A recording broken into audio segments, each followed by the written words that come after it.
Hi everyone, it's Dean at Hunter Adams. I hope you're safe and well. So this week I want to focus in on the oil and gas market. Still a very key sector for us and a sector that I've spent the last 20 years of my career in. None of us expected to be back in low oil price so soon after the last recession. And the lack of demand due to COVID-19 certainly hasn't helped. So I've been having a lot of calls with business leaders and owner managers around the current oil price and their thinking about their businesses moving forward.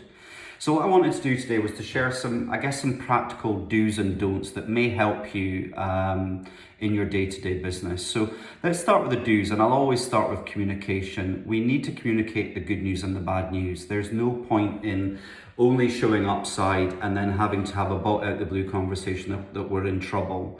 So however difficult it is, if you need to script it, if you need to chat it through with somebody, that's fine. But it's really important that we are open with the teams about the possible downsides as well. So I would encourage you to invite proposals from your staff if you need to reduce costs. They will always come up with ideas, and you may be surprised what they're willing to do in terms of salary cuts, benefit reductions, because they'll all be interested in sustaining jobs.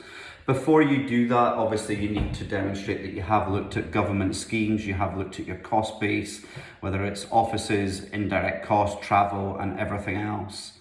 I think it's really important as a business leader right now to look at a period of time.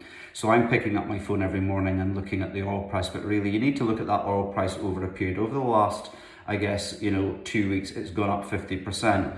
But if we look over the last 6 months, it's reduced by 50%. So you do need to look at a period of time, and that's important with your company accounts as well.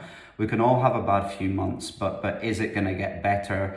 When is it going to get better? And when's the work going to come in? And that's going to help us make some sound decisions. We need to really depersonalize these current times. We can't control COVID-19 nor the oil price. So even though you are responsible for paying people's salaries, it's not your fault. And I've been in a position before where I felt very much responsible. So need you to take some time out for yourselves as well. You're also isolating in addition to trying to manage all of this at the moment. So it is important to keep speaking. Talk to other business leaders, give us a call, but talk through your thoughts and your planning for the way ahead. Look at your strategy. Is it still valid? We should be thinking here about new markets, new products, new services. Do we need to change the way we're doing things so that we have something that is more attractive to the market or a new market? And that certainly was our lifeline when we diversified into other sectors.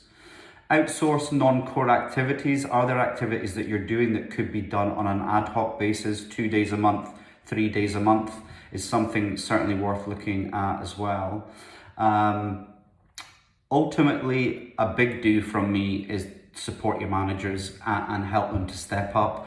I know that the last thing you may want to spend money on at the moment is training, but it doesn't need to cost the earth. There's a lot of training out there available. I'm sure you could do a lot of it internally as well, but your managers will be your secret weapon to getting the business back on track. Let's talk about the don'ts. So the main don't for me is don't take somebody into a room and tell them that they're finishing up today with no process.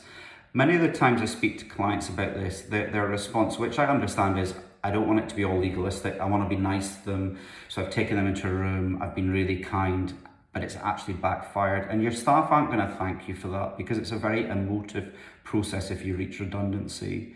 Equally, you want to get a good balance between following the process and remembering it's a person in that room, it's a part of your team.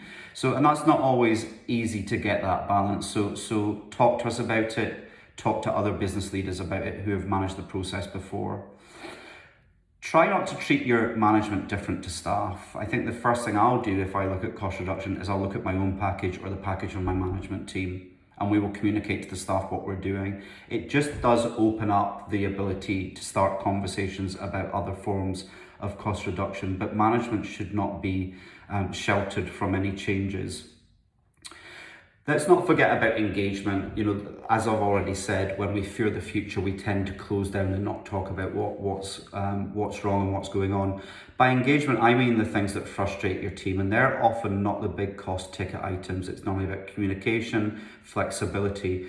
We know through organisations such as Gallup that a third of your payroll bill is going down the toilet when you don't engage your staff. You know, a company of 100 people, that can be 650k a year, which means you've got too many people as well if your team are 70% productive. So ask how they're feeling, ask what their issues are, and try and address them where you can. And if you can't address it, you need to go back and close that out with them. Don't forget about the company culture, because you know the chances are you're going to get through this and you're going to look back on it and you're going to grow again and you're going to have to rehire. So the way in which you manage cost reduction, redundancy, and these times is going to be seen by everybody inside the company and by a lot of people outside the company as well. So what I'd like to do is offer the opportunity, if anybody wants to be connected to other business leaders, we can facilitate that.